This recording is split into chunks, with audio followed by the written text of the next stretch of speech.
Good morning, folks. Welcome to another episode of Something More Than Gibberish. Today is quite special.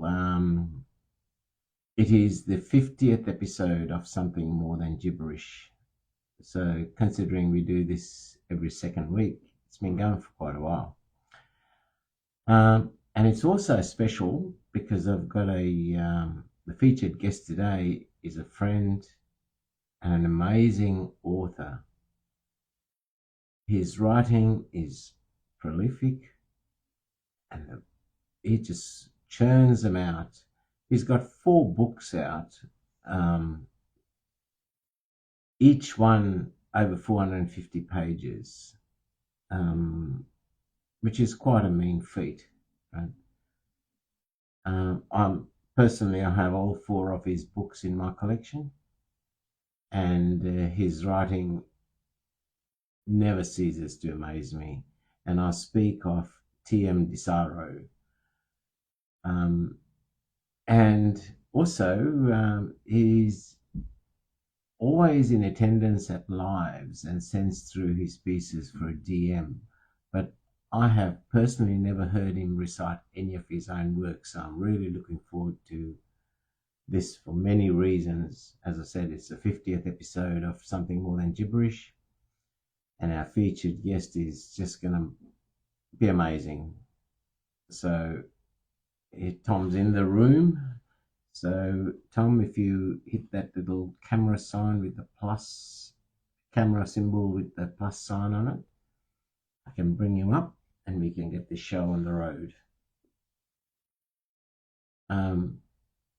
Yeah, it's going to be amazing. And we didn't have a show 2 weeks ago because it was Good Friday, so the energy level should be quite good to go after nearly 4 weeks since the previous show.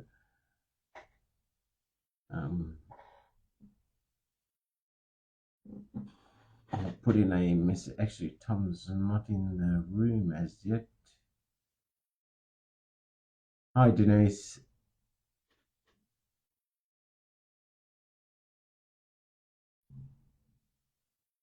I'll post this comment while I'm waiting for Tom.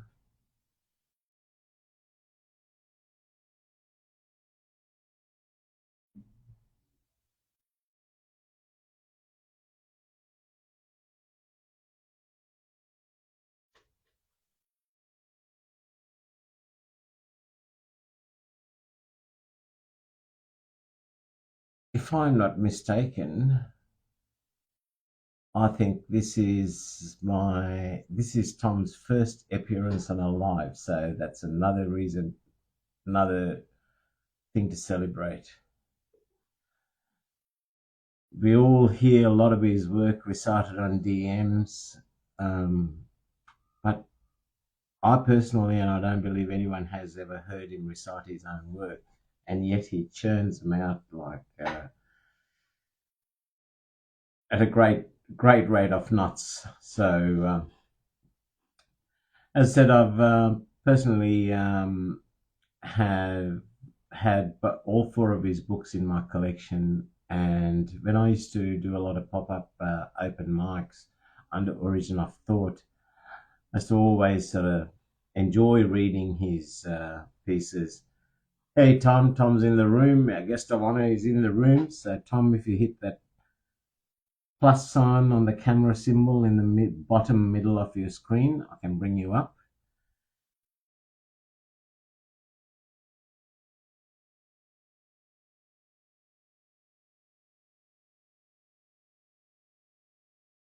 We've got people in the room excited and looking forward to seeing you, Tom, and hearing you recite your great work.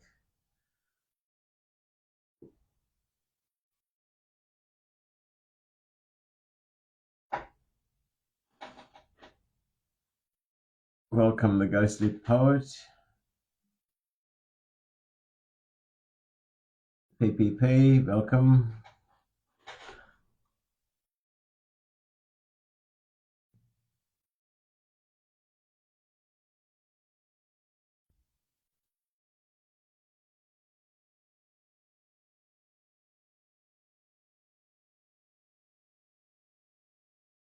to drag you up from the room, Tom. So if you accept that invitation, you should come up on screen.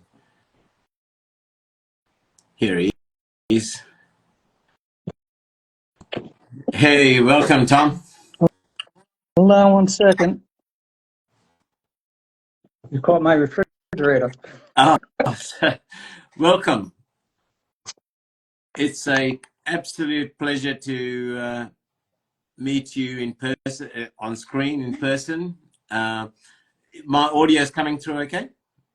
Yes, I can hear you fine. Yeah, I was just checking my volume as well. Yep, beautiful. Tom, there's a lot of people that have been waiting to actually see you on live reciting your own pieces. And as I was saying before, this happens to be the 50th episode of Something More Than Gibberish as well. So a lot of things to celebrate today. Awesome. And it it's nice to really meet you finally. I'm a big fan. it's an honor You to for a have you while. on. Your support each week is so appreciated and valued. As I say, without the audience in the room and their comments, it's hard for people to give so much of them. And we've got some amazing people. We've got Robert Cozzi on there as well. Nice. So yeah, there's been a lot of people very keen to meet you. Yes. Well, thank you to the people that are here tonight, and thank you again, Rainier, for having me on. I appreciate it. Oh, it's been an honor, Tom. As you know, I've been a fan of your work for a while now, and I was saying to the audience before, I've got a copy of each of your books, and each of them, over 450 pages in each. That's some pretty hefty writing, and you still self-indulgent, yeah. And you churn out so much even on this platform. You know, like it's amazing. It really is. What? Well, I have a pretty steady writing ethic where I write 5 to 7 every day. Oh, so wow. That's how I start my day. Is this a full-time job, or have you got No, full-time work? I work out of my home. I live in Port Charlotte, Florida, and I make custom canvas for boats. Anything with fabric, cushions, canvas on boats. So that's my full-time job. Right. So you start the day with about 5 to 7 poems a day. And no, yours... I take 5 a.m. to 7 p.m. That's okay.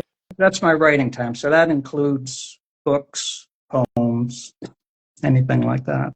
So, but basically 5 a.m. to 7. So I've been doing that sort of religiously. That's very disciplined. And I think that's something us as writers need to, I myself don't, need to be a bit more disciplined, because sometimes it's like any other relationship or anything like that. You need to let something go and make time for what you're doing, what your craft is. So I found I started with an hour, and then it went to 7, so 5 to 7. But I do that every day. I get up actually at like 4:55, put the coffee on, open the computer up, and just start writing something. So that is very disciplined, and I think that's great advice for all us writers on, yeah, you make me feel so bad, because I always tend to let, work demands, golf, family demands. Like today is my son's birthday, so guess what? I won't be doing any writing. Whereas I should force myself for those two, setting even that hour aside. You are so right. That is the that could change.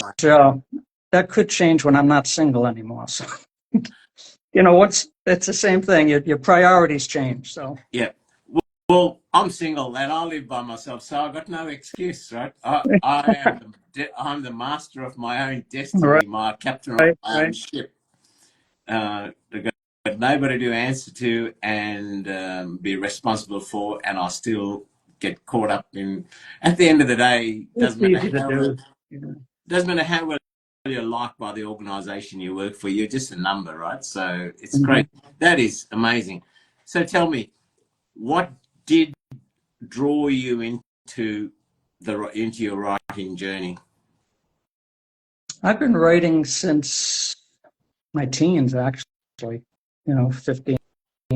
So my idea of poetry and writing back then was songs. Yeah. Like that's the way I would, so I'd write little lyrical songs and stuff like that. And then you stop for a while and, life gets in and then you start again, So I wasn't as disciplined then, but that was my idea of poetry back when I was a teenager. So, music was always important to me and so I would always dissect the lyrics, So that's basically how I started. But I've been writing right along ever since. Wow, that's a long time. And you mentioned music. So you were early in your career path. You were actually involved in either DJing at nightclubs I or was a hosting. nightclub. I was a nightclub DJ for 32 years, Oh, exactly wow. 32 years. I've worked in every kind of venue. Yeah. So So you, me, I've wondered sometimes if that has an effect on sort of rhyming and that beat structure and just overall beat because 3 to 5 nights a week, hearing all this different types of music, even subconsciously, it gets into your skin. So yeah. The I guess that would have also 5 nights a week sort of been involved in music. You would have been quite intimate with the music as well, right? I mean, in terms of the oh lyrics, yeah, exactly. you need to So, be. but like anything else, I mean, I sort of fell into that by accident. It wasn't anything everything I've done has been like I just sort of fall into it. Yeah. So, Yeah. like when I Isn't was that? 16, um, when I was 16, I started getting the idea that I wanted to run away from home. Not because of anything that was going on at home. I love my parents and stuff. I just had this bug inside me that wanted to explore. And between 16 and 17, when I was growing up, drugs sort of entered the picture with school and all that. And wasn't, I wasn't, I wasn't, how can I say it? It didn't click with me, I didn't like getting high. So by sort of backing away from that, you sort of become an outsider. So I didn't feel like I fit in. So I said, I got this bug in my head that I was going to run away somewhere. I think at the time it was like, I heard a song like Rocky Mountain Way, one of those songs like that. And so Colorado, that sounds interesting. And so back then, you go to the library and research Colorado. I said, that looks like a nice place to go. So I hatched this little plan. And when I was, let me see, when I was 17, about 4 months before I was going to be 18, I left a note on my bed, snuck up my window, got on a bus, went to Colorado with $90 in my pocket and no plan.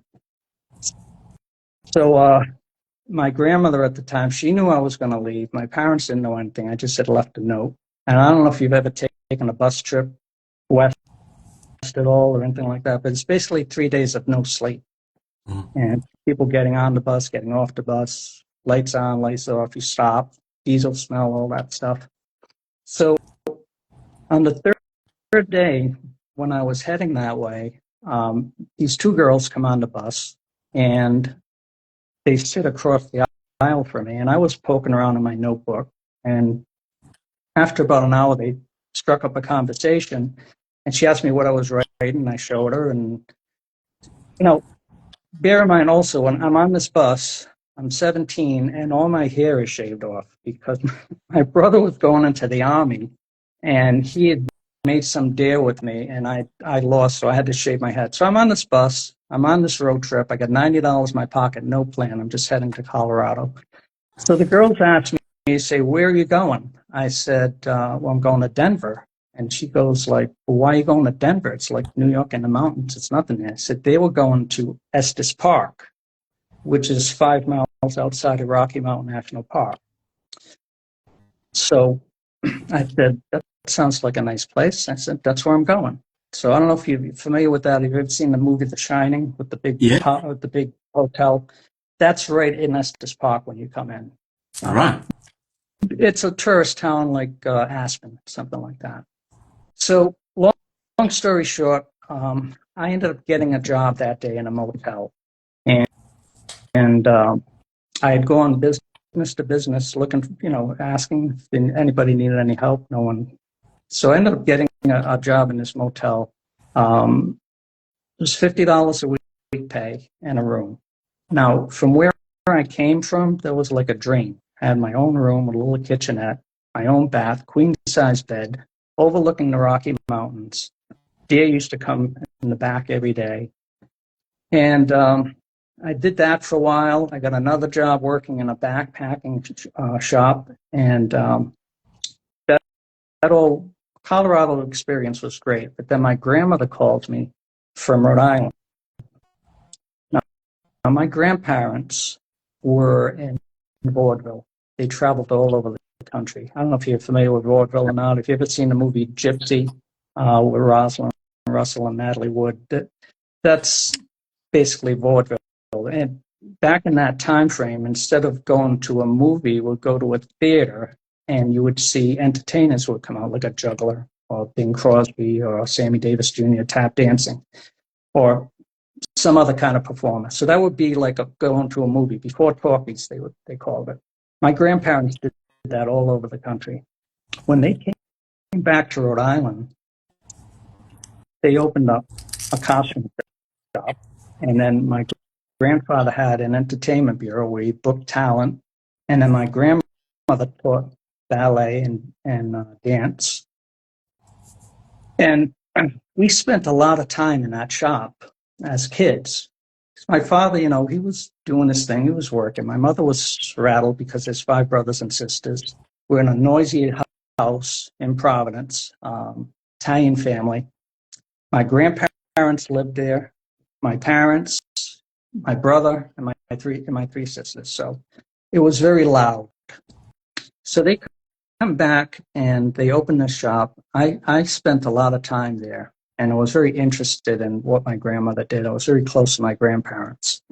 And she basically called me and said, I want to sell the costume shop, and you were the only one who was ever interested in it. She goes, do you want it? I said, yes. And I was like 21. And that was like when basically left school and went into business. So she taught me, she basically taught me that business, how to sew and all that. But so I had I had the shop for a while, for about 6 months. And the kid that used to do my dry cleaning, he worked for the local radio station. Hold on one second. He was a DJ on the side. So he goes, I'm looking for a roadie to move my equipment. So he's going to pay me $25 a night. I said, okay, I'll do that. I was doing anything at the time. So I go to work for him. He showed me basically how to mix records. And after the second time I worked for him, he goes, I have to go out to the parking lot to talk to my girlfriend. So what would happen at these events, he would warm up the crowd like at high school dances and stuff like that. Then the radio personality would come in, talk to the kids, give away some prizes and so forth. So on the third night I'm working for him, the DJ personality comes up to the booth and says, well, where's Mike? I go, he had to go out to the parking lot to talk to his girlfriend. He goes, that was 45 minutes ago. I've been waiting. I've been in the back of the room watching the whole crowd. And long story short, he gets fired. I get his job. He still did my dry cleaning though. So now a month after that, I'm in my shop and I had a customer that needed a costume. He was going to be a doorman at this new club opening up called the Bushwhacker Saloon. So he goes, you should go audition. Now, bear in mind, I've only been DJing a couple of months. I don't know how to mix or anything. I just play what I like. So I said, okay, I'll go down. So it's on a Saturday night. I walk in. There's 6 other DJs waiting to audition. I go do a set, and I'm just playing songs that I liked on the radio, just and people are dancing. I get the job there. So it turns out to be the busiest club in the city. I didn't know anything about DJing at all. I didn't know how to beat mix then. I didn't know anything.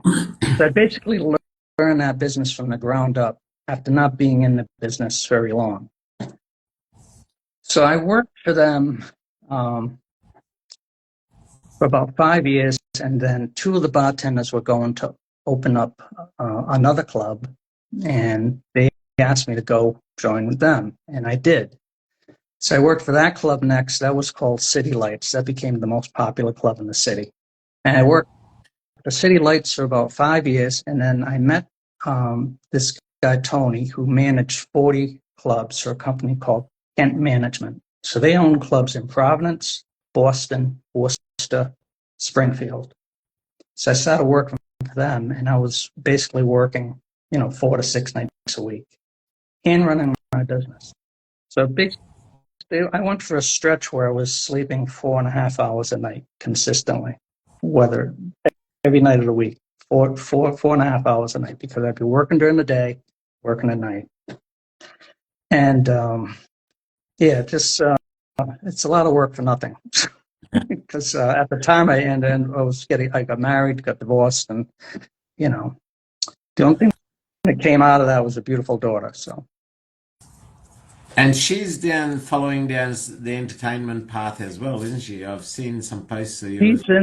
She's in New York, and so she basically is chasing the dream to be a singer and Broadway and all that. So she works in a place called Ellen's Stardust Diner, and basically she sings as she's waitressing with a group of people. So every 15 minutes or so, they bust out a song.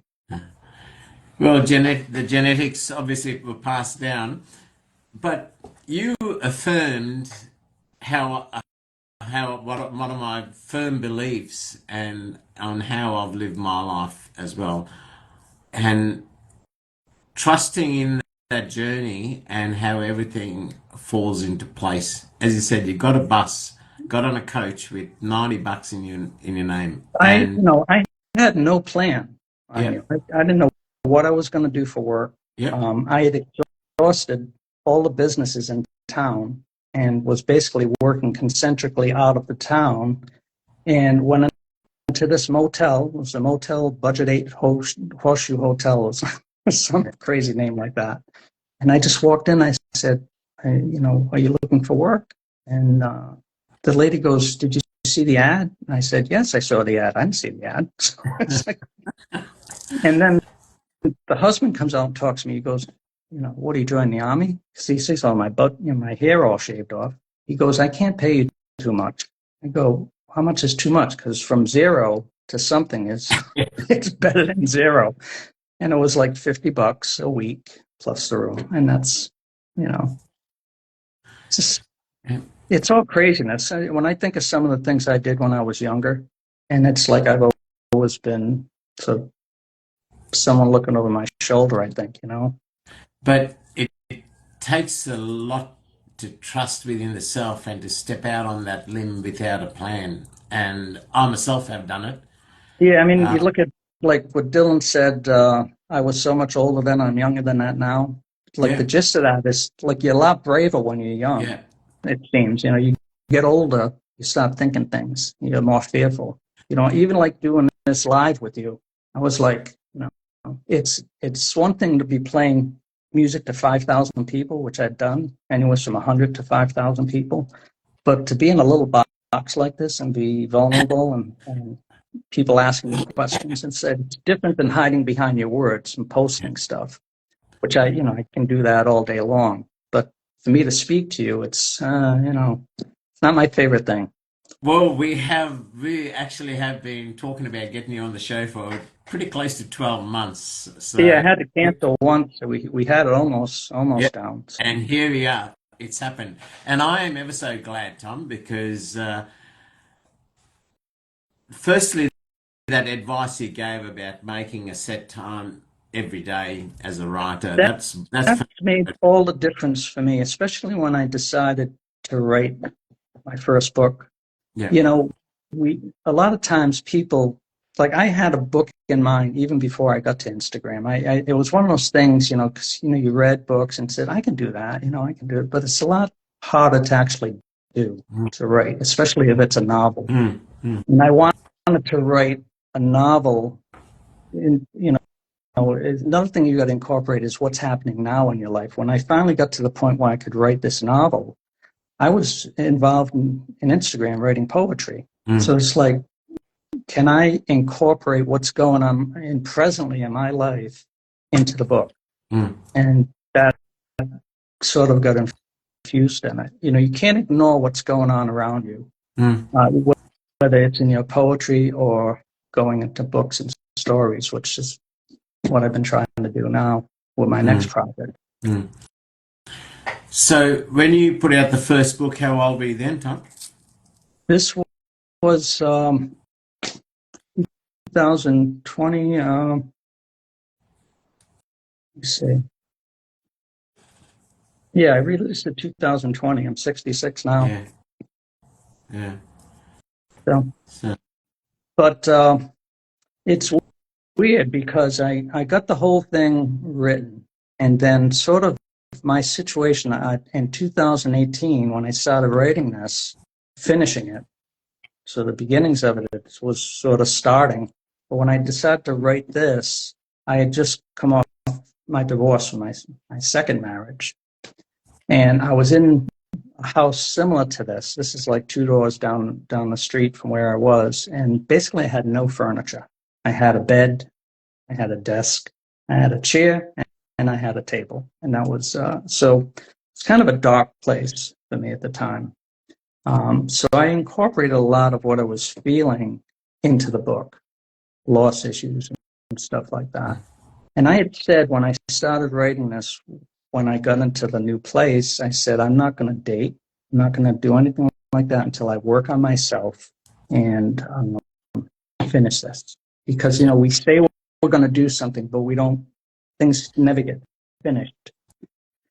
And I struggled with that for a long time until I started making goal notes, what I want to accomplish, in 6 months, in a year, this year, what I want to do. And it's like, I look at it when I look through this book, it's like the book wasn't ready to be written until I wrote it, because life sort of wrote it. Yes. You know what I'm saying? Yep. If that makes sense to you. Very much so, Tom. For 20 years, I'd been promising the handful of people I had folders full of work, and people were pleading for me to publish this stuff. And I said, yep, I will do it. 20 years. The cover of my first book has been hanging on my wall, the portrait of it has been hanging on my wall for over 25 years. I've got it tattooed on my left chest. I've had that tattooed there for years. Finally, it was 2022. I actually published my first book, and I had the name, everything, for over 20 years. I have both of them. Exposing that. There you go. The first one. Your books are good. They're very nice. So it took me literally for 20 years. I kept promising myself, I'll do it. Over 20 years. And then finally, when the time was right, it all fell into place. So it's weird with this book. The inklings of it originally was going to be called Purgatory Road. So once I started working for the big company that owned 40 clubs, one of the clubs was in Worcester. I was living in Providence. So what would happen is they'd open a new club and they'd send me in as a resident, get things started, because I could play any format, whether it's, my specialty was like house and techno, but I could play hip hop, any format. They open it, so they put me in, get the club going, and then I go back to my regular residency. So one of the clubs I worked at was going to be a multiplex in Worcester, Mass. And on the way there, you'd see a sign that said Purgatory Chasm. And then a little farther down, you'd see a sign that said Purgatory Road. And I said, that would be a good name for a book. And at the time, WordPress was just sort of kicking out. They had been around for a while. And I'd written that name down, and I got a free website. Because you go to WordPress, you can do www.purgatoryroad.wordpress.com.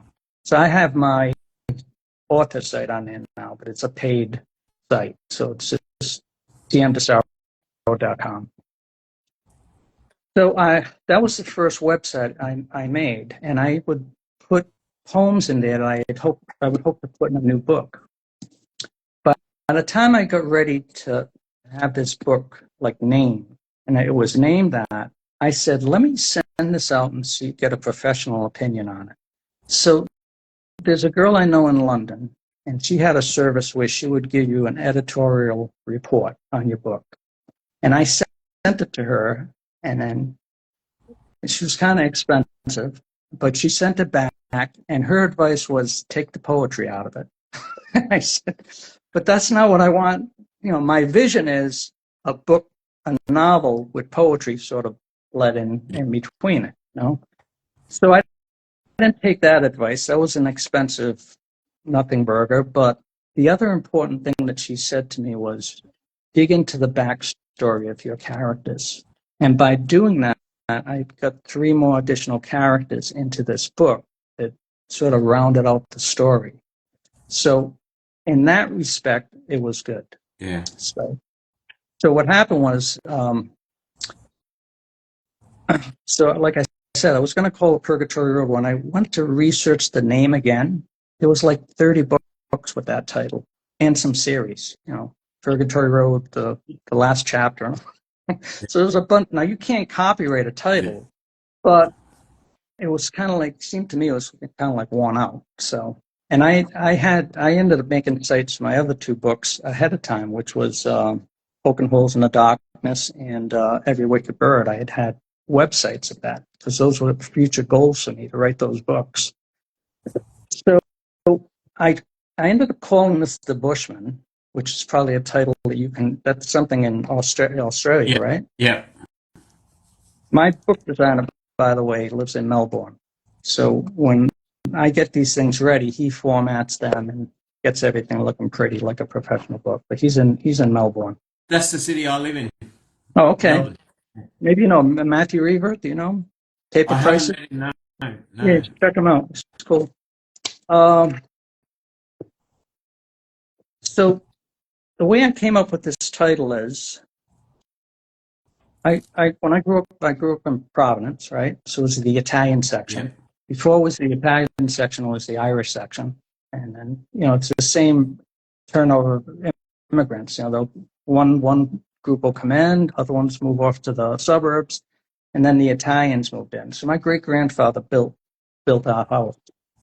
But my best friend Frankie lived like two houses down. You could actually look into his kitchen from my house. There were three tenements. And one Saturday morning, I'd go to pick him up, and I was like a terror when I was young. I would always be scaring people and doing stuff like that. I don't do it anymore. But when I was little, I would do stuff like that. So I'm like 10, 11 years old, whatever it was. I go over to pick him up, and I sneak up the back stairs. So they lived on the second floor, and I was real quiet down the hall. And the mother had the door open. She's at the sink, and I snuck up behind her and said, "Boo!" And she jumped up. She goes, "You little fuck!" And then I never told my mother she said that until later. But her husband comes out of it, and he goes, "What the hell? What's going on here?" My friend Frankie's laughing on the side, and he scared the shit out of me. And the husband goes, "Oh, you're the Bushman." So that's we, you know, because it's like a hunter. So he calls me, and that name always stuck in my head.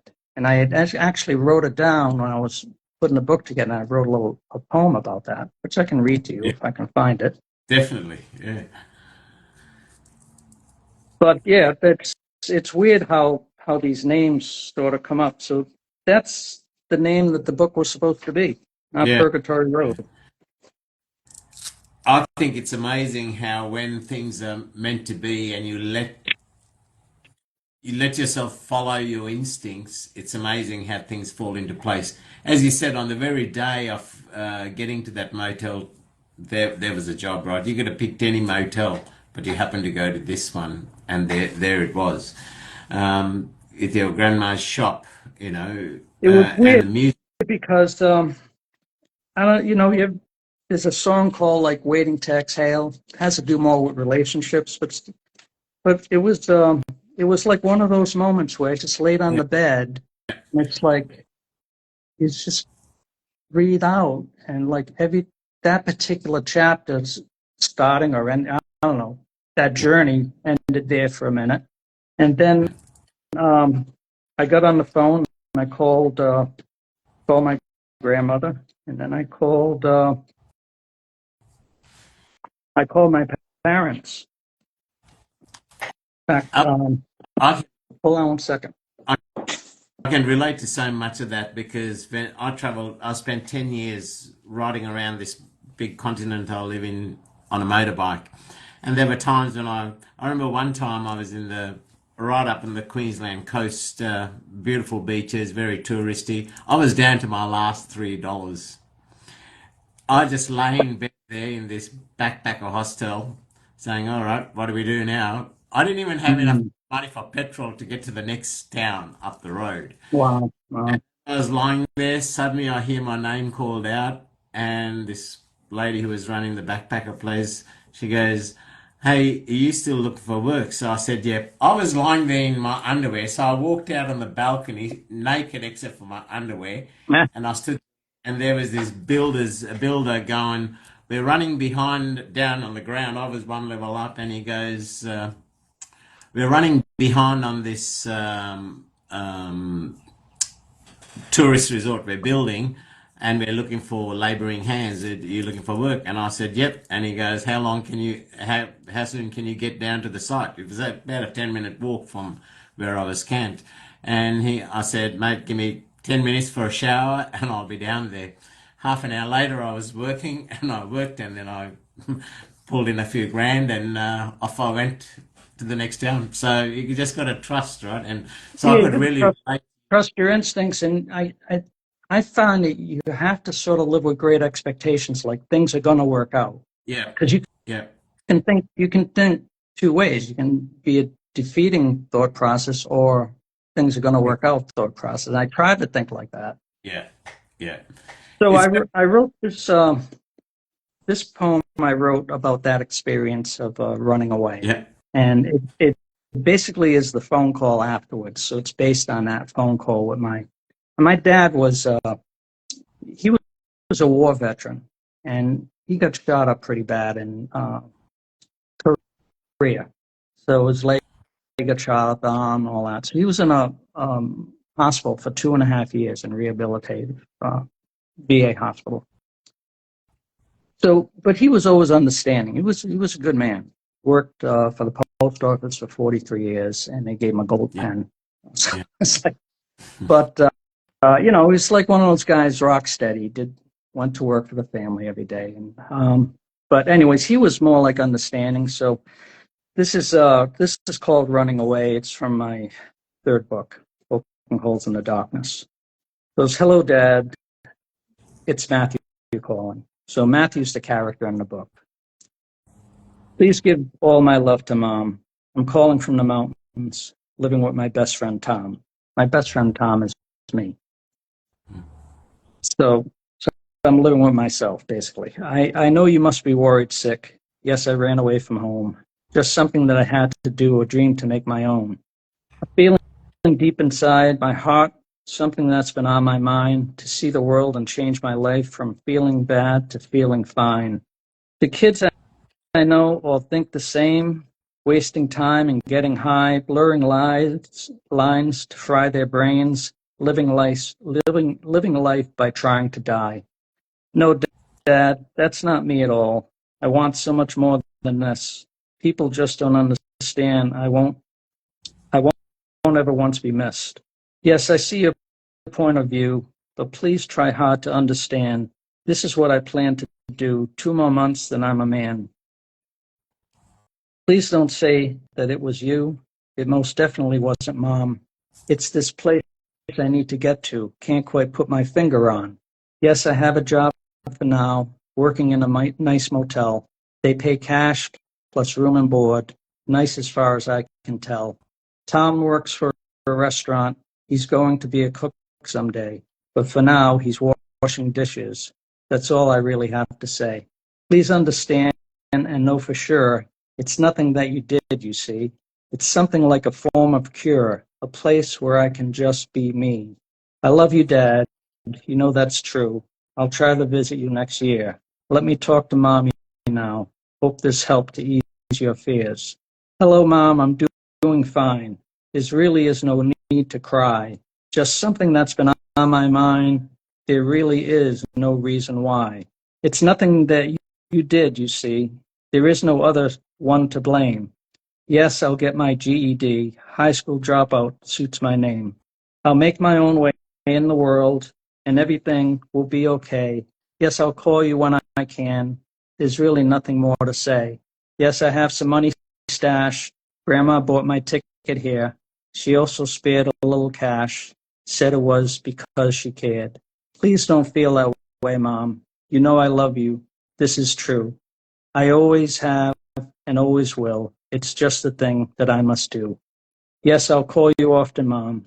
Yes, I'll call you once a week. You can reach me at the motel if you ever need to speak. Okay, Mom, give love to Dad. I'll be fine, so please don't cry. Everything is lovely now. Love you, Mama. Say goodbye. It's just that's something I wrote years ago. It's part of that. So. Tom, what that reflects to me, number one, at the 17-year-old who took off, there was obviously a very high level of maturity was evident, right? In you being able to make the right decisions, you realize that the drugs weren't for you, right? That's at that influential age, that shows a level of maturity. But if, like, as I said, it's my son's birthday today and he's 28. Oh, wow. I'm similar age to you. And if I was he went off into the army. He was with the cadets from the time of 10, and as soon as he turned 18, he was in the army. The If I was as a parent, and I don't think there wouldn't be any parent in any corner of this world that could not and would not be uplifted to receive that message in that poem from their child who took off prematurely at that age of 17. It's a very mature message to a parent when you've taken off. Yeah, it's in some respects, you reflect back on it, it's kind of selfish though too in some way, but we got to do things for ourselves and break away sometimes, because I know, just like you have, people that have run away from all kinds of horror shows, abuse, so forth. Mine wasn't like that. It was more just Exactly. like a journey. Exactly. And you've got to listen to that inner yearning. I lost my father when I was very young, and Mum, for 44 years that she was a widow, she wrapped her whole life around the 3 kids, then the 11 grandkids, and then the 11 great grandkids. She never even had coffee with another man, and she, through my wild years, she still believed in me, and I was brought up in love, but I had to follow what was in my heart, including that journey down the wild side. It's made me who I am today.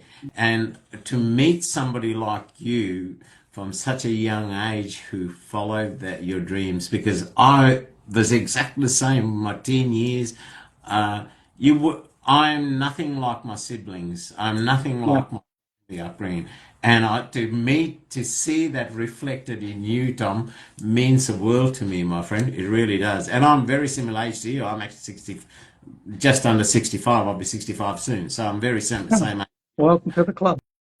Yeah, in the 60s club, yeah. So, so my teen years it was kind of a blur from 11 to that time that I left. When I was before 11, everything was great. You know, it's like that Bushman phase. You know, it's like there's a poem, I can't find it right now, but it's in the first book, basically called The Bushman, and it's me or the character moving through the city on this perfect day. And it's actually the day before my grandfather got killed. So the poem sort of represents to me childhood Zen, because the next day we got up, it was a Sunday, and my sister got in a fight with my grandfather about something, so she didn't end up coming with us. I wanted to go to this place called Charlie's, which was an amusement park, and my brother wanted to go to the movies, but it started raining, so we decided to go to the movies. And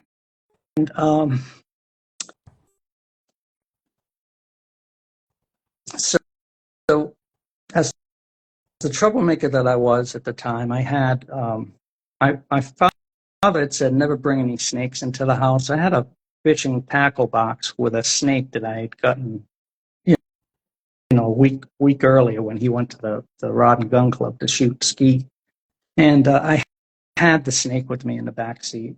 And so when my grandfather's car, and back then you didn't wear seatbelts. There were no seatbelts back then. And I'm in the back seat with my head up against the window, just sort of nodding off. My brother's in the front seat. My grandfather's driving. We come up to a red light, and he stops and then turns green, and then we get T-boned by 4 kids. And the car spins around maybe 3 times or so. My grandfather flies out the car, lands in the gutter. My brother flies out the car, lands on him, and bounces into the grass. There's bells ringing because there's a wedding going on. So those people are sort of just exiting the church. My grandfather's lying dead in the gutter. I wake up. My head's all bleeding because my head smashed through a window. In fact, I got a picture that I posted online once, a week later, taking my school picture with my face all scarred, stitched up. Because back then, you know, you didn't have counselors. If something happened, they wound you up and push you on your way because they figured kids are resilient. So I get out of the car, I run to my grandfather, trying to wake him up, and he's just lying there, you know, and his blood sort of rushing into the gutter. And I'm trying to wake him up, and the fucking snake comes sliding by and goes, the snake that I had in the back seat goes right into the gutter. And somebody pulled me off him, and then paramedics came and I was in an ambulance. But that was my trauma at that young age. So that was, like I said, that's sort of like a childhood Zen thing, because everything from that point was blurry. You know, my dad loved his dad. He loved him. Even though we spent a lot of time with my grandfather was like a father figure to me. Because he, you know, a lot of times the grandparents are like that. They overcompensate and give their grandkids a lot more love than their own kids, you know. But it's just one of those things. So that time, it was just a weird time, and I had buried a lot of that for a long time, that loss, and I believe that came out a lot in my writings. And when I got divorced, like I said, one of the things I wanted to do back in 2018 was work on myself. And I had gone to a weekend event called the Landmark Forum. And basically you go there, it's a 3-day event, and they sort of work on what's holding you back, your loss per se, you know, what things are, because we're all carrying this crap around with us, you know. It's like Pilgrim's Progress, where, you know, the big sacks, and it's all our misery and our pain and our trauma. And you know, there's a lot of people on IG, and they're pouring out their hearts from trauma. You read a lot of trauma poetry on IG. So I went to this event, and I actually included this in one of my characters in the first book. There's a character called Thomas Reason. He is a protege of the woman who runs the writer's retreat that my character thinks he's at. And she invites Thomas Reason to the facilities so that he can talk to me, so I can give him some pointers on how to be a poet. But this guy, Thomas Reason, has an imaginary friend called Elton Skelton. Elton Skelton in the book becomes real, and he starts wreaking havoc with all the other characters in the book. So he just materializes one day, he becomes real. But when he first appears, Thomas Reason is watching TV, and he's like 5 years old. And his house is probably similar to my setup, my old house growing up. About a week before my grandfather died, I'm on the couch, and so the living room was set up like this. There's a pantry, there's my grandfather and grandmother's room here, my parents' room here, arguing all the time. Then the kitchen. So when I'm sleeping about a week before my grandfather gets killed, it's almost like it actually happened, but he comes running out of his room and dives into the TV. That's what I saw. So I put that in the book. The first time that Thomas Reason meets his imaginary friend, he's watching TV. And he hears a rustling in the closet.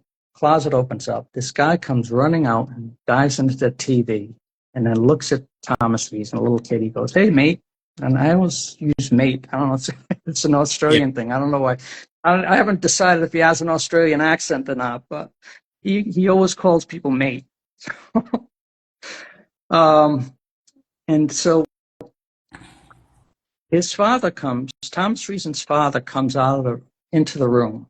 And so Thomas Reason is talking to this Elton Skelton guy on the TV. And he goes, "Who are you talking to?" And he goes, "Oh, the man." He goes, "Turn the channel and stop acting like an idiot." And then he walks into the kitchen. So his father in the book is very abusive. And I got that from when I went to this landmark forum. Not only did I find closure for the death of my grandfather, one of the people who was on the stage, so they had a director. There's about 90 people in the audience, and they had breakout groups.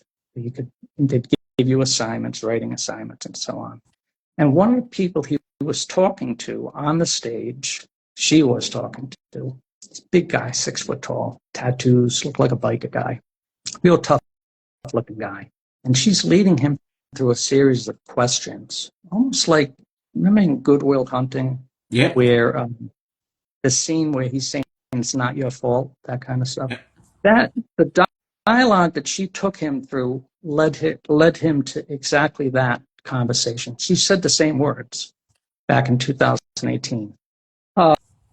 And it was the story he told was that his father had said to him, "Stop acting like an idiot." And his father died a week later. He never had any closure, and he always thought of himself as stupid. Which leads me to, how important words are. What we say is so important. Yes. Even in passion, even in jest, and especially as writers, because we manifest in our own way. Yep. Yep, very much so. And somebody in some corner of the world could be hanging on to your words and your words could be making quite a big difference in their lives, particularly in a dark corner. So I think that's happened before, because I don't know if it's the same with you and other writers, but with people, like you write something and you think it's one thing, but it means different things to whoever's reading it. Yes. So it's always a conversation between you and the page. Yep. And you're not writing for anyone else except for you and the person you're talking to on the page, because they're all interpreting it different than you. Correct. Yeah. So, I'm really amazed at the similarities in our journeys, Tom, because it was about 2016 that I split up in my second marriage as well. And since then, I've intentionally remained single and been on that healing journey. And really, for 20 years, I was married, bringing up the kids and things, and they're all adults. And now it's rediscovering the boy on that bike that was riding around this vast continent, living with the wind. So yeah, it's been But sometimes we got to get rid of those blocks, yeah, And it took me that event that I went to realize that I've been hanging on to my grandfather's loss all those years. So it was sort of an epiphany, yeah, learning how to deal with that. So I had said I'd be single, right, until the book was done. I released the book, and then COVID hits. And it wasn't really, opportune time for dating and stuff, so I started on the second book. yeah. So Let's get into a bit more of your work, Tom. Let's. sure. So as you know, I post this besides on Instagram, and I'll add you as a collaborator, so it'll be on your page. But then I also create YouTubes and podcasts of it. So let's get your work out to people in different corners of the world, because I know how much pleasure I get out of reading your work. I appreciate Um, all the support. You've always been very supportful of my work. uh, it's Maybe week for a while you were reading something. it's always a pleasure, honor, Tom. It really is.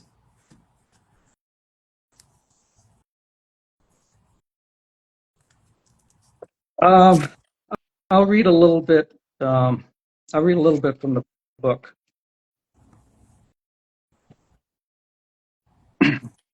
You are witnessing the inner workings of a troubled soul as you discover the truth of why I'm here.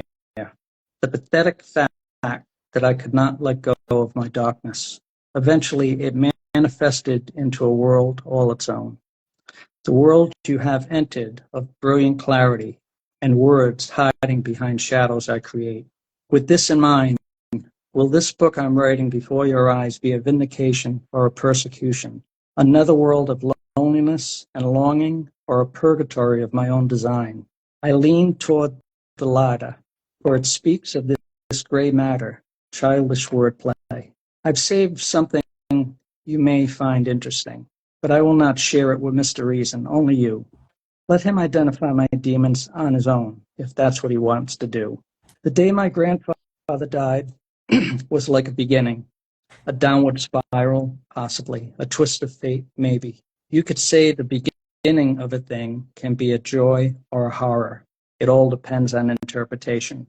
As example, here are two beginnings.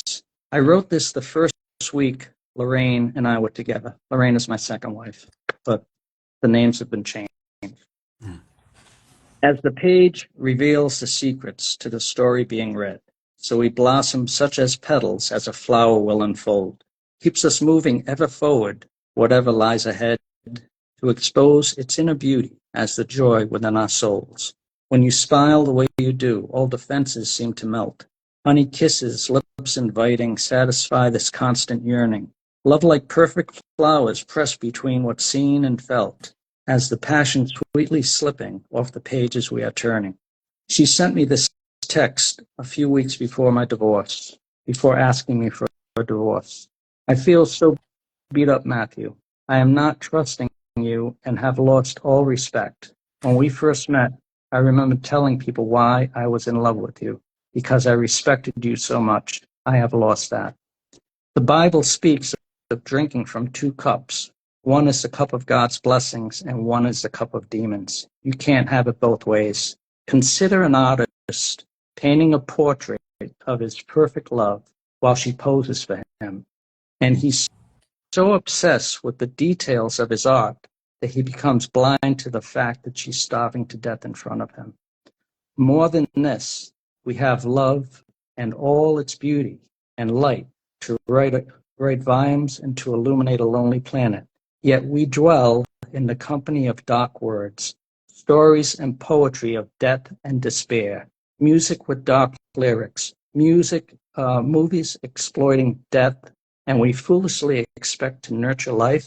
In the end, someone else will reap the benefits of all your vain endeavors. Fabricating images as colorless mosaics, pieces of the dreams no longer making any sense. Can't recall the prism that once filtered my aesthetics. Nothing fits while I'm committed to this present tense. In between the rows where words once flourished like a garden, full of stones like buried bones where nothing seems to grow. Except for paper flowers, white as plaster walls are cracking, lines of demarcation and the truth we never know. Lily white mosaics, sugar squares like Scrabble pieces, melting in the summer rain and trampled underfoot, elegant reminders of a colorless existence, burning notebook pages, turning snowfall into soot. Hearing words as visions while I try to paint your memory. As I work, it leaves a taste like paste inside my mouth, gathered into mason jars, filled with all I'm lacking, used as glue to bind me to the things I live without. Fabricating portraits on a canvas made of wishes, paper dreams like ink stains that the doctor makes me read. Holding up each picture sparks another lie I tell him, all the finer details of this sordid life I lead. Staring out the window as another day is unfolding, take my medication and they wheel me to the fence. Fabricating images of colorless mosaics, pieces of the dreams no longer making any sense.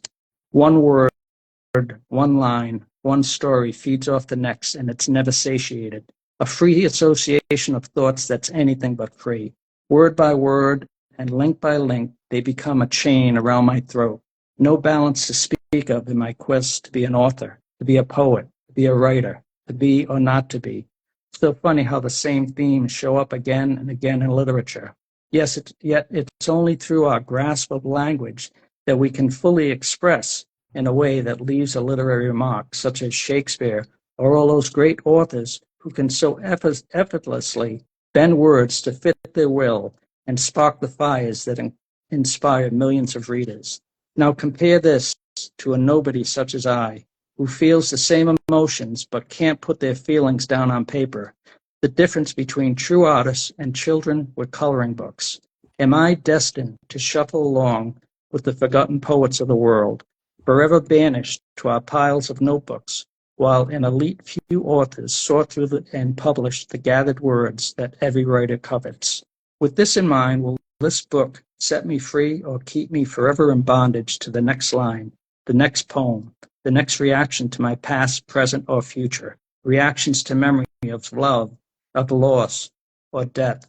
And what of reactions? The only real people I react to these days are Miss Kennedy, an occasional doctor, and soon Mr. Reason. The capacity to change dwells inside me, for I have changed.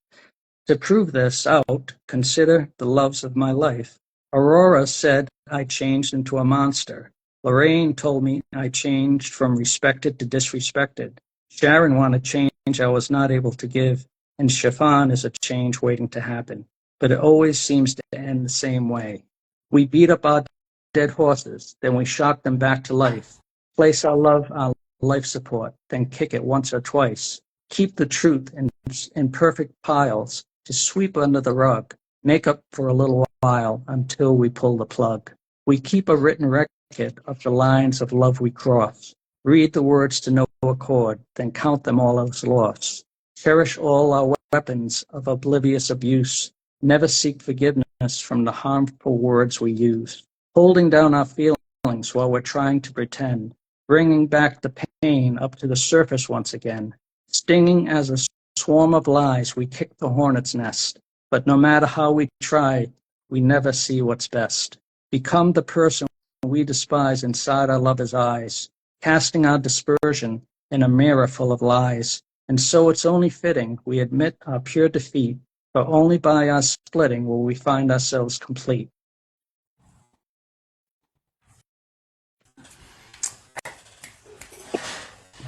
That's sort of the way the book goes. The poems just sort of show up organically. Yeah, that was from the Bushman, correct? Yes. Yeah, yeah. I really liked the way you did blend the poetry and the narrative in the Bushman. It was quite cleverly done. Yeah. Yeah, that was the goal. I mean, it's hard to do. Other people have done it more effectively, I think, but it's. I'm trying to do it my own way. The other thing I've got to say, Tom, is when I used to run my open mic sessions under Origin of Thought, pretty much every week. I always read a couple of your pieces, and I enjoyed reading I your pieces. remember that. Yeah, But I remember that. I I want to get back to doing that again too. I just had a few losses of close friends, and also the last 12 months I've literally given Sorry to hear up. that. The thank you. I always used to question myself reading another author's work because am I conveying the right emotion and uh, the right sort of cadence in the intention of how it was written? So to hear you read your own work is great. It really is. It's really nothing better than hearing a person reading their own work. As much as I enjoy doing it, I used to always question myself: Am I doing this piece justice? Am I doing this because this is somebody's work, right? That's pride and No, joy. you usually read and interpret work well. Listen to it, my work anyways, but Thank you, thank you. but this Um, it's a stretch for me. This I've never done this live, so it's all new. Well, this is the first of hopefully, if I get back to when I get back to, it's not if I will get back to doing some open mics again. I would love to have you come up there on screen and read your own work as well. Sure. Yeah, that's awesome. Because there's a each of your pieces. I don't think I've read a piece of yours that doesn't have depth and substance. That's very relatable to people in different walks of life. It doesn't matter what culture, creed, or corner of the world you're in. You've got a lot of depth and substance into your work, and that's what drew me to your work. And uh, I I appreciate should look that. forward to reading a couple of your, one or two, three pieces. And if if the guests were quiet, I was quite happy to keep reading stuff from your books, because it's consistent as well. And you don't. I myself like to keep my vocabulary understandable for anybody, from even if somebody I, who's English. yeah, I'm like that as Yeah, well. I've always kept my work kind of simple. I like people that can do that effectively, like Sam or someone like that, that can weave in a lot of interesting and intriguing words. I like myself. My journey is to keep it kind of simple, easy to yeah. understand. Uh, you know, it takes all kinds to I express your feeling. my work to be available to somebody who's well educated in literacy, or to somebody who where English is their second or third language. I want it accessible to anybody and everybody, and that's why I keep it simple, straight. And I love that in your work.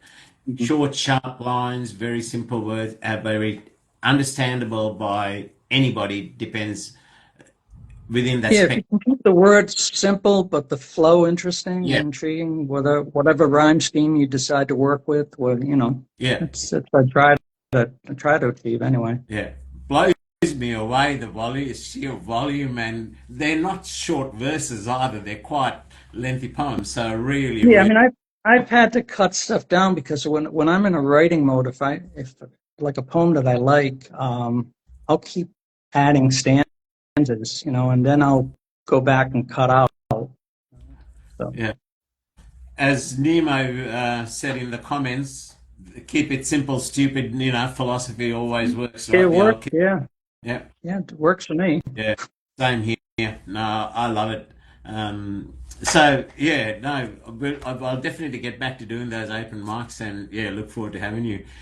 Um, Did you want to share some poetry from some of the other books as well? Yeah, sure, sure. So the first book, as the author in this, I actually get killed by Elton Skelton. So in the second book, I resurrect myself. So don't ask me how I did it, but it works. So let me see. I'll read something for you from this.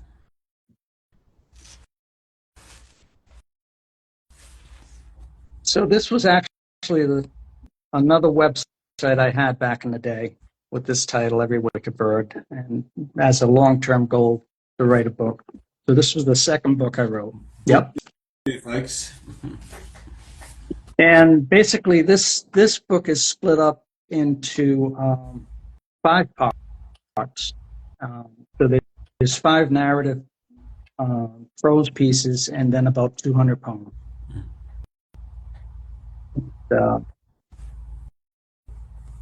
That's off of my obituary. See that? This poem is called Clearly. You spoke to me with moonbeams in prisons for the mind. They fractured into colors for the loves you left behind.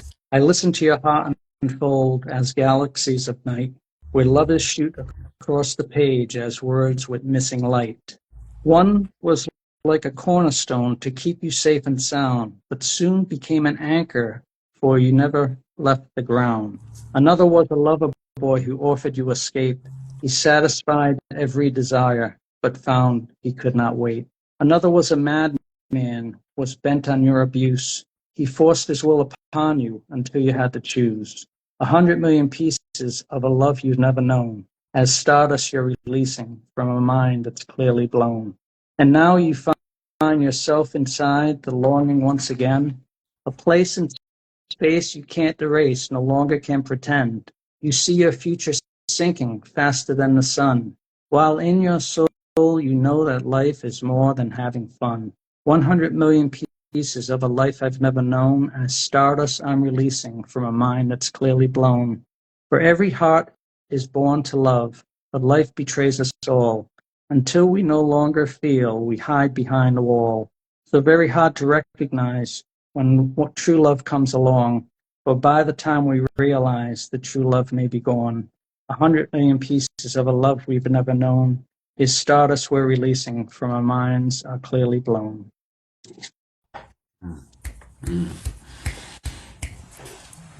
What was the prompt behind that, Tom? Was it a phase in life or event in life? That was actually a photo that I wrote to. Yeah, That particular, right. yeah, originally. So this this next one is called. It's an older piece called Clarion, and this was just an interpretation of suicide and how we miss the signs sometimes. People, as we're scrolling through, our feed and scrolling through life. So this is called Clarion. The signs were clear enough, like a letter to a friend, secret nonetheless, someone only he could name. For how were we to know? Assumptions can be deadly, but not so much as silence. He was speaking concisely, poetry to be precise. Some sort of loss, a rose or thorn, blood and ink, I think, or thought, love forlorn, departed, gone. Crystal clear, yet I couldn't hear. Self-absorbed I was, consumed with me, for sure. Intent, indeed. We watched him bleed, contented, unrepenting. Did I secretly resent him? Were his words convicting me, and by their truth restricting me? Why couldn't I see? Then again, the signs were clear, yes? You read what he said. A poem about a friend, a lover, a loss, a death, in one breath all, and all one breath. As we recall, or you and I thought nothing of it at the time. I've lost it love before, did you? And how am I to know what's true? But this was more in retrospect, so much. The pain of love, the power of neglect. Reading back, I see, was he crying out to me, or someone like me, just the same? A secret only he could name, veiled maybe, metaphors many, poetry, rhymes, spoken prose, epitaphs or predictions, clarion call in one breath all, and all one breath, the subtleties of life and death. As I recall or realize, the news came as no surprise, a sad demise by rope it was, swaying gently on a breeze, notebooks placed with love, some scattered lines, heartbreak rhymes. Did you hear this or that or when? He tried to tell us with his pen, Some written rage upon a page, as signs they were, just like signs. You read the lines. I did as well. He was asking for some time, I guess. Maybe he decided, yes, and that was it. Maybe not. Still unconvinced. Could I have stopped it with a word? It's hard to tell. Would he have heard? I remember that day. I was moving, past his poem, past his post, past his life, on to the next, and then to the next, scrolling through lifetimes, reading, not hearing, listening to my thoughts, not his. For what it's worth, I did hit like, but said nothing, which makes it worthless. As they say, silence equals death. One line that stood out to me there that I could talk about for ages: the pain of love, the power of regret. I mean, through the pain, we stop ourselves from opening the door to love, and then the regret can actually rip us apart as well in the years to come. Very, very profound line there. I mean, the whole piece was full of so many powerful lines that you could reflect on in meditation. There's so many lines. Very profound piece. Um, and this is what I like with this show, like some of those lines that could probably touch somebody in some corner of the world that's going through a very dark place. It can be that catalyst to trigger off a change in It direction. was what came to mind as I was writing it was just that thing about missing signs with people. They're calling out sometimes, and you're wrapped up in your own thoughts and Yep. your own world, and you miss it. You miss the opportunity to Yep. talk someone down off a ledge, let's say. As John Michael's put in an amazing comment. He said, "It's an honour to hear you read, sir. Thank you for that piece. Mental health awareness I hold dear to my heart." So, John was on the show, as you know, a few weeks back. Yeah, I was there. Yeah. I like Yeah, great poet. that was a great show too. And then Cosette T. Garcia said, "Sincere equals silence equals death." That's so true, right? Yeah, I mean I've heard similar lines to that before, but it is true. Yeah. Yeah. Yeah. This is another one from the second book. It's called I Alone. Yeah. Waking to your words, alarmed, startled by the sound, frosted window panes refrain, crystal frozen rain, watching as you sleep so deep, dreaming with the dawn, speaking someone's name, not mine.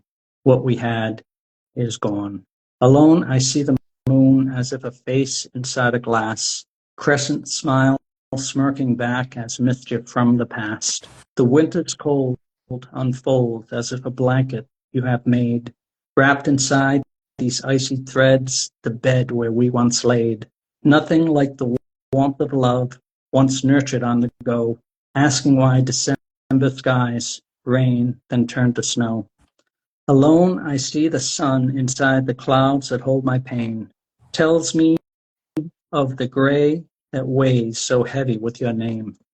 To cover all our sins in white, so blessed with cold intent, reflections bend the rules of light to see how life is spent. Sunshine braves the day for me, as the truth behind my eyes. Wonderland of white, as if I'm locked within a dream. You remain asleep, goodbye, assured that I must leave. Whisper out the door, no more, no note, no future to believe. Alone I see the world unbound, a pathway yet to be revealed. Spins my twisted thoughts around until I can no longer feel. What dreams I may come, walking away. The seasons change like restless minds. As morning melts into the day, I leave this waste of life behind. I've got a second what John I mean, it really is a pleasure to hear you read your own work, Tom. It really is, and I'm glad we've broken this ice. And today, it's a treasure to be able to hear you write your own work as well. It really I is. appreciate that. And How we doing for time? um, we've got about another 25 minutes or so. Okay. Yep. So also, I've got to say thank you ever so much for really taking us on your journey. And I think being able to understand or know about the writer's journey helps in relating to their understanding, taking the understanding of their work to another level because you know the background, like sharing so much from your big step in venturing out into the world with $90 in your pocket at 17, and then the paths where you fell into with your career and all, and relationships and so forth.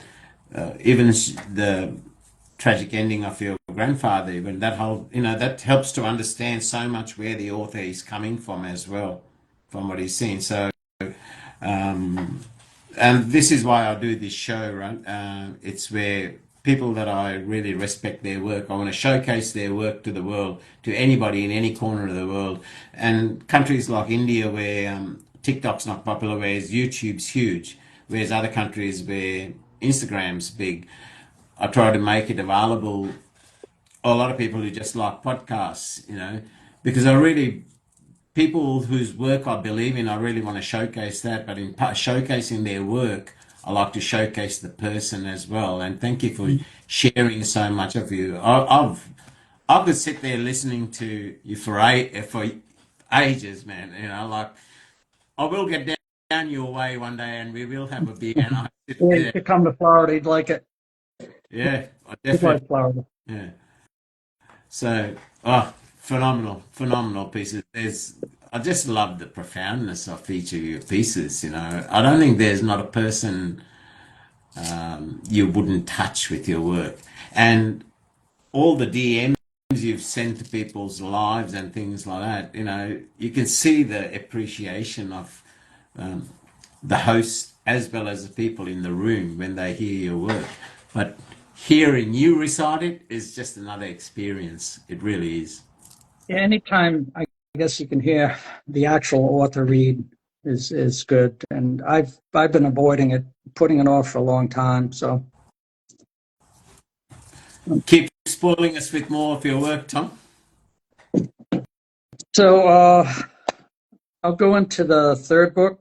Third book is set up in 16 parts, and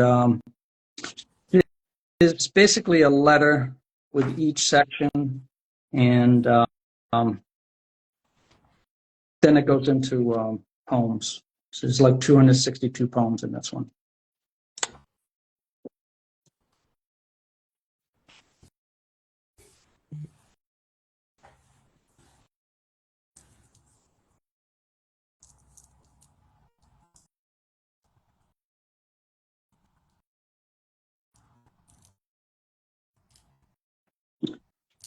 This one is called Age, and it's from Poking Holes in the Darkness. As you cried out for love's first breath, within the moment of your birth, a song played on inside your head, a testament to pain or mirth. But not so much a song, it seemed, was just a noise inside a dream, like memories played as notes and scales while filling in the vague details.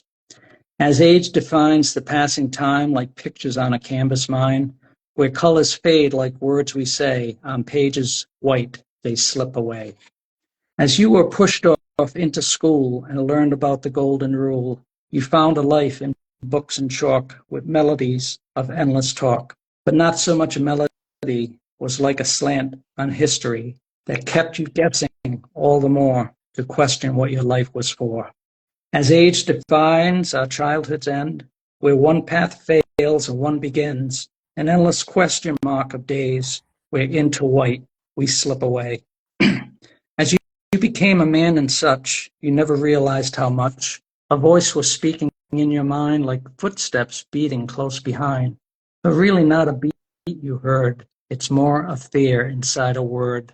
But age defines the life we hide and all the pain we keep inside. As you discovered love divine, an exclamation on a line, the words we speak in light of day fall into white, then fade away. So sweetly singing in your ears, with endless hope and joyful tears, like crystal stars that shined above, you found that mystery called love, where all your doubts became as dust, replaced by beauty, truth, and trust. Walking down an aisle of flowers, anxious for those coming hours, as you reflected on your life, a perfect love, a perfect wife, the day defined your wedding night, so sweetly drifted into white. But when some time had passed, it seemed, you woke unto those restless dreams. The past had sniffed your scent once more, scratching at your memory's door. Those questions crept down to your pen to bridge the gap from now till then. On pages you escaped the pain to fix what you could not explain. Ignore what was in front of you while losing sight of what was true. These reasons that our age defines to give us sight when we are blind. While missing what we know is right, we pour our feelings into white, yet blindness is a crutch sometimes, a poor excuse for wasting time. Then gasping for your final breath, inside the moment of your death, a song plays on the radio, as if inside a movie show, but not so much a song, it seems a lullaby of broken dreams. Now send you off to sweet repose, where ends remain the path you chose. For age defines a wasted life, like edges on a rusted knife, that cuts away our length of days as angels gather round to pray. They close the book of gathered words, where nothing's seen and nothing's heard. The dark of dawn melts into day, and into white you fade away.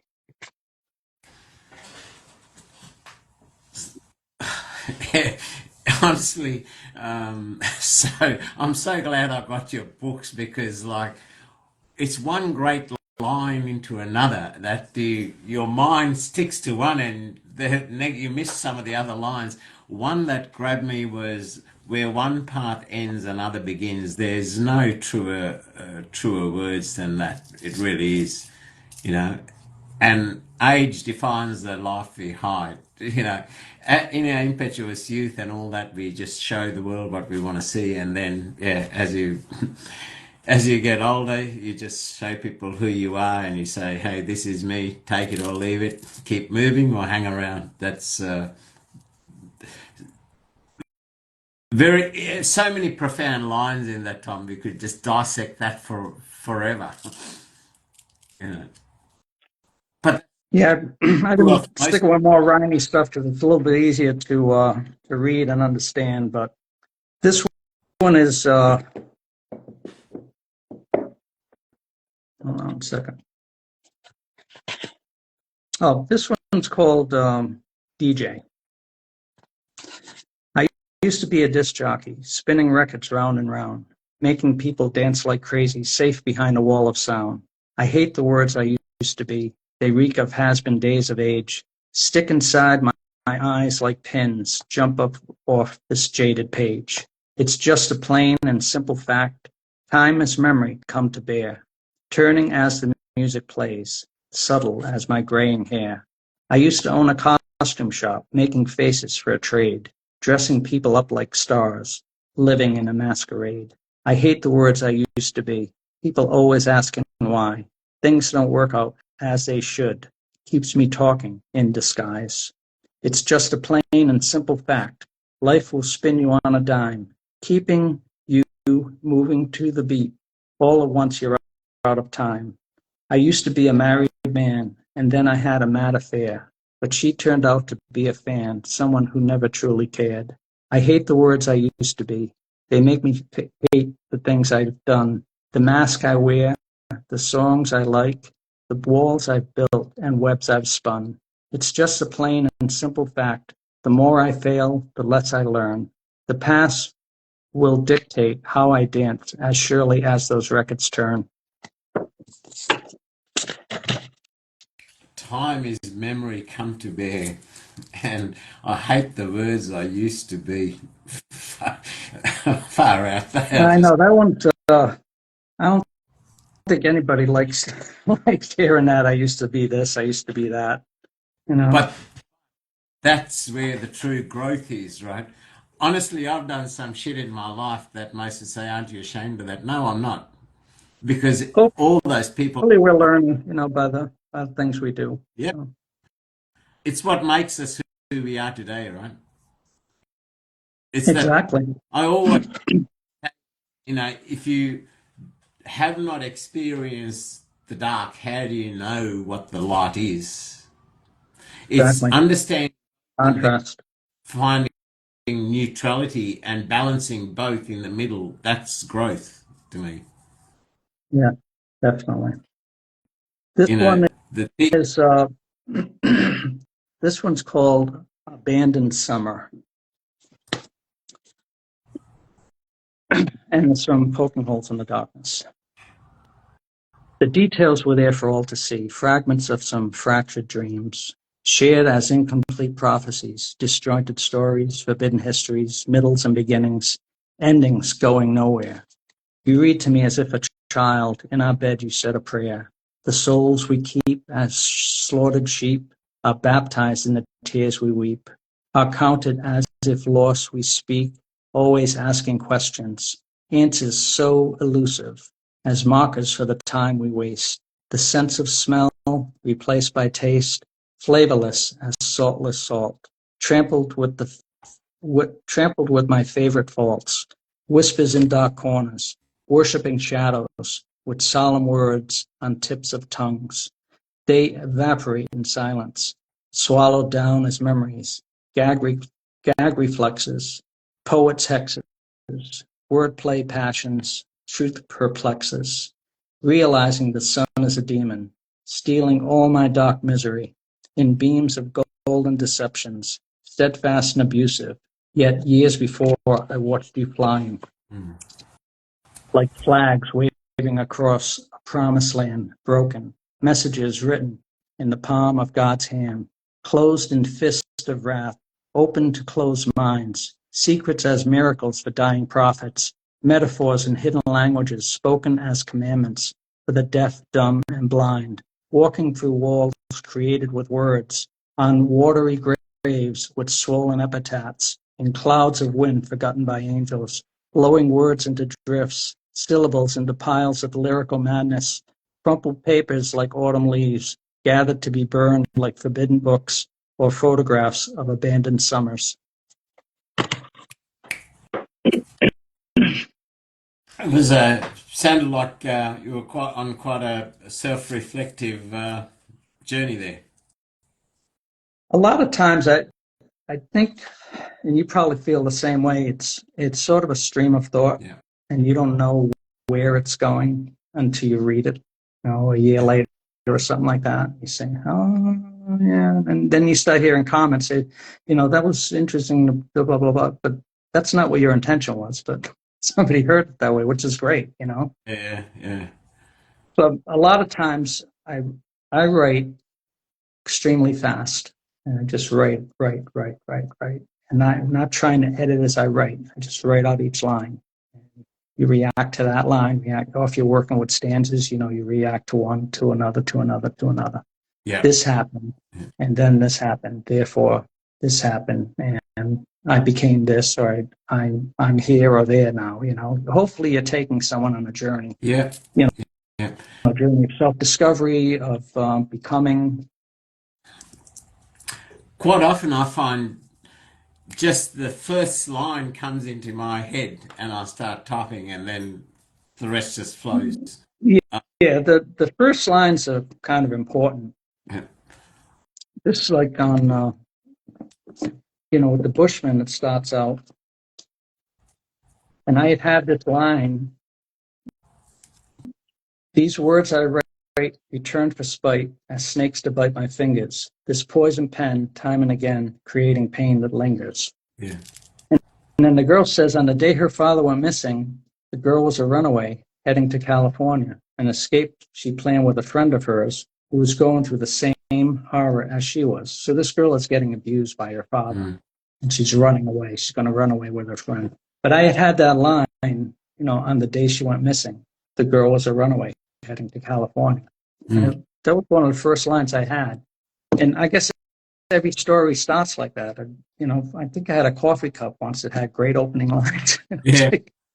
And those opening lines, sometimes it's like you'll write out your poem, and then halfway down you find the start of it. Yeah. Yep. So it doesn't always start that way, but if you're just writing stream of consciousness, then you find a flow, and then you can go from there. Yeah, most times I don't even know what I start writing, which direction it's going or where it's going to end. I just let things come and just well, whatever your ingredient, your style of writing, I mean, you've been doing it for a long time. It certainly works, Tom, because I don't think I've read or heard any piece of yours that has disappointed me. They've all just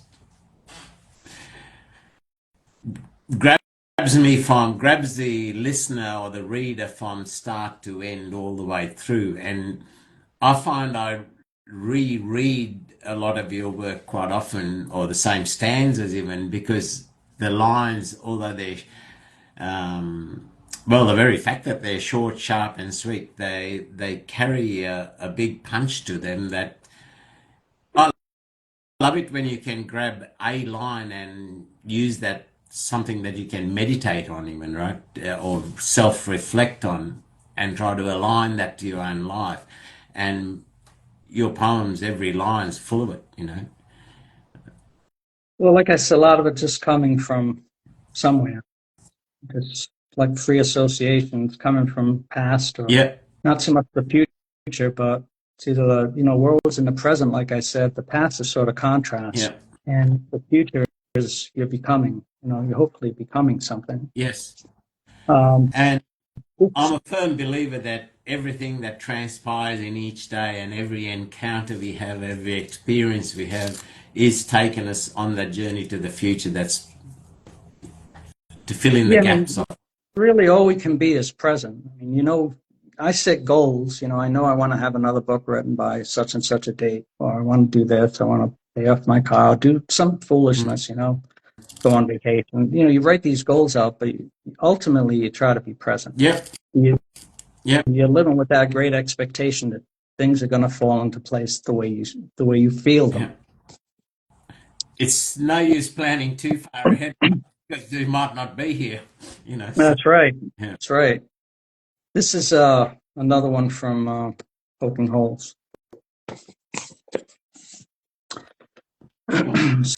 So let's see. The image now burned into my mind, forever taking its place. The painful moments of this storied life, a series of imperfect scenes in crystal clarity that occupy a mystery. The music begins and I close my eyes. As usual, the great loves of my life begin to take shape. One face melts into the next, and the next face melts into another. These women who have touched my soul, who I've had the pleasure to know, to share precious moments while I was preoccupied with the next line or the next poem or story. They foolishly fell in love with me, only to be disappointed. Is this something I did on purpose? A force of nature, uncontrollable, like the scorpion and the frog story, stabbing each opportunity for happiness in the back as they kindly carry me across rivers of my misery. Is it my nature to break hearts, to steal and destroy? The music continues playing as the faces appear and vanish, then morph as muses, as angels, as wives, as girlfriends, inspiring my words into uncharted realms, yet by those very words destroying the sanctity of true love. Ask yourself, why would someone still want to dwell in the shadows after finding the love of their life and then have the nerve to be upset with them when they prefer to live in the light more than the darkness? Thoughts that repeatedly create the same scenes that play looped in a mindless movie of misery. Imperfect moments flashing on my ceiling. Faces of the woman I have known, who have loved me, cared for me, put their trust in me, only to be let down time and time again. In my life, as sad as it sounds, love is lost. The song continues, filling the room with memories. The memories are all perfect because they seek their own level, such as water. But in this case, the water is pain. The images are clearly floating in my mind and before my eyes as visions on clouds. They project upwards as perfect chances that life had offered me, and I took them for granted. There can be only one author, and that author is a demon. For he created loss where there was none. He created darkness where there was light. He created pain where there was healing, and death where there was life. Yet, with this pain comes details enough to make devils envious, written down in notebooks that nobody cares about, testaments to longings never satisfied, pursuing words instead of wonder, loss instead of living, creating moments that never were and missing the moments that mattered most. Existing in present love, I was never truly committed to it, leaving us the same conclusion, the same realization we had at the beginning of this book, slightly different now, for I see the real cause. He must see it as well, for he created me for your entertainment. My most significant pain, the one that overshadows all the rest, as if a diamond sparkling through the eyes of damnation, is love. Every love I've ever had has been tainted by my actions, by my ignorance, by my words. Love taken away, love destroyed, love ignored, love betrayed.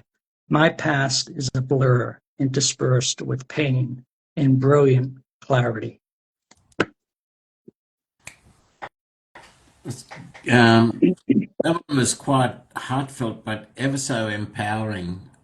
Really, if somebody was to really listen to that, really listen to the words, really digest the words, it's really My powerful. feelings were, you know, we have a tendency to mess up things with our own actions, and our own Yeah, words. Everything is perfect, and we take this perfect thing and destroy it. yeah, While yeah, we're interested in something else. If you want something to work, you got to be willing to let go of something. You can't have everything yeah, you want. You got to make sacrifices to make things work. It's like correct. I was saying in that that other piece about being the artist, painting your one true love. You're painting her portrait. She's on a chair right in front of you, starving to death. You're so interested in the details of your stupid Yeah, ego that yeah, you're yeah, not noticing that she's dying in front of you. yeah, And then when you're done with your portrait, you look up and she's gone. yeah, yeah. True, true. Tom, How are we doing for time? we're very close to out of time. Okay. Um, just going to take a second to thank Denise, Neeraj, John. Thank you very much. You've been right through the whole show. You've been here, and your support is most valued. As I say, it helps the guests to give more of themselves, through your commentary. Tom, we got to do this again, Tom. Oh yeah. This hour and three quarters is that you got so much to share with the world, and we're going to do this again. We're going to do this again because honestly, the conversations we could have gone on just through that, and in terms of your poetry, wow, we got time for one closing piece, maybe of choice, one of your choice. one of your signature pieces, and then we'll be running out of time. And I don't want to lose any of this when I download the archive. So that's why I'm conscious. This is just a new one I just posted. It's I posted last year, and it was actually a picture prompt, but this was the poem that came out of it. So it's called Crown of Creation. I saw a fractured vision of my future come to pass, built upon the resonance of stories I was told, a book of dog-eared pages spoken by a man in black, a pathway to salvation with a pocket full of rhymes. And what of time we whittle down like rosaries of wood, taking chances on the run while crying to the moon, wasting precious moments, lost in whom we need to be, heaping up appearances while walking on the sea. I hear you call my lukewarm name, like words you're spitting out, offering me an answer like a mirror to my soul, praying like a mantis feeds from both sides of his mouth. It's easier to understand a whisper from a shout. But isn't this the way the devil messes with the mind, keeps us busy with our words, so proud of clever lines, listening to our follows offering praise like soothing salve, conversations with the page we never can resolve. Our sense of self dissolves, turning memories into stains, masquerade as angels, shedding light on love's remains. Sitting on a throne is easy once you kill the king, receiving gifts for good behavior if you kiss the ring, confusing flesh with fantasy, the vultures lie in wait. Like Pavlov's dogs, we're trained to worship idols born of hate. Upon our knees our view is skewed when blindly looking up. For faithless we have nothing, toasting life with empty cups. When I was falling into black, my world did not make sense. My soul was hungry for a change, my kingdom was condensed. We often feel the need to bleed so long before the cut, a hole that we can never fill, a door we never shut. Yet who am I to criticize the thorns upon your head? I've never sacrificed a thing to question what you said. It's easy to betray a friend, to kill them with a kiss, pretending we are safe inside the heaven that we miss. That's the second last That's line. from Easy to Memory of Rain. kiss. Tom, So I hope you've enjoyed the show, because I've certainly loved having you on. And as I said, we need more time. We need to showcase more of you. So we'll definitely do it again, because honestly, we keep going. We could keep going. I hope now that you've broken the ice, we'll see more of you on screen, especially when I get back to hosting my open mics. Love to have you and John up there and have a chat, right, and share some poetry. Sure. Yeah, that'd be great. Yeah, and Ragged, yeah, man, I think we could keep going for the whole show. So, Tom, But thank you very much. yeah, thank you, and thanks for everybody who showed up in the room. Appreciate that. Appreciate your support. The Yeah, there were people. Well, Denise, Neeraj, they were there before you even got to the room. They were there as soon as the show started. So your work means a lot to a lot of people, Tom. It really does. And I think now that they have actually met you, let's say, even if it's on a platform, social platform, but meeting you, hearing you, hearing your journey, I think your work is going to mean a lot more to the audience who reads your work in your books. And All right. I am privileged to have all four of your books. So yeah, and I really urge anybody who hasn't, every one of them is worth the investment. You really will not regret it. It's not 20 pages, 459 pages, and there's not a page that will disappoint you or that wouldn't keep you entertained and gripped. Thank you. Thank you for that. So there you go. Denise just said she thought she was going to come and go, but she had to stay. So there you go, Tom. So much. Appreciate Denise. Thank you. Tom, Cynthia, thanks, my friend. Thank Let's do this again. you. All right.